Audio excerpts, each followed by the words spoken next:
ఇంట్లో కవల పిల్లలు ఉంటే ఆ సందడే వేరుంటదుల్లా.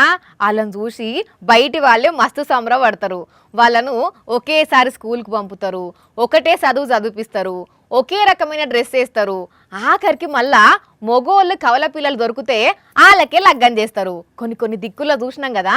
అయితే ఇక్కడ మాత్రం ఒక కవల పిల్లల వార్త ఏంటంటే, ఒకేసారి ఒకటే శాఖల ఒకటే రోజు గవర్నమెంట్ కొలువులు కొట్టి తల్లిదండ్రులకు మస్తు అంటే మస్తు సంబరం తెచ్చిండ్రు. ఇగో ఈడ కనబడుతున్న కవల పిల్లలు. వీళ్ళు పుట్టినప్పుడు తల్లిదండ్రులకు ఎంత సంతోషాన్ని అయితే ఇచ్చిండ్రో ఇప్పుడు జాబు కొట్టి అంతకు మించిన ఆనందం అయ్యే వాళ్ళకి ఇచ్చిండ్రు అక్క చెల్లెళ్ళు. మరి దీంట్లో ఎవరు పెద్దనో ఎవరు చిన్ననో మనకైతే తెలియదు కానీ అగ చూడండి అందరు ఇంటోళ్ళంతా ఎంత సంతోషంగా ఉన్నారో. కేరళ రాష్ట్రం భీమనాడిలో ఉంటారు వీళ్ళు. ఒకరి పేరు సంగీత జోసెఫ్, ఇంకొకరి పేరు సవిత జోసెఫ్. అయితే వీళ్ళు పుట్టినప్పుడు అంత ఆరోగ్యంగా ఉండకపోయేదట. చాలా దవాఖానలు తిరిగి బాగు చేయించిండ్రట అమ్మ నాయనలు. ఇక బల్లెనైతే లెక్కలు అస్సలకే గుర్తు పెట్టుకోలేకపోతుంటే స్పెషల్గా ఒక పంతులను పెట్టి చదువు నేర్పిండ్రట.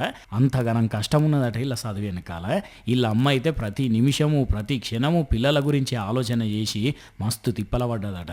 3 ఏళ్ళు కోచింగ్కు పంపించి బాగా ప్రిపేర్ చేయిస్తే ఇగో ఇప్పుడు ఒకటేసారి కొలువు కొట్టిండ్రు ఇద్దరికిద్దరు. ఇక వీళ్ళని చూసిన జనాలు కవల పిల్లలు అంటేనే ఇట్లుంటది, ఏదైనా సాధించగలుగుతారు అని మెసేజ్లు పెడుతున్నారు. కానీ భలే ఉన్నదిలే ముచ్చట.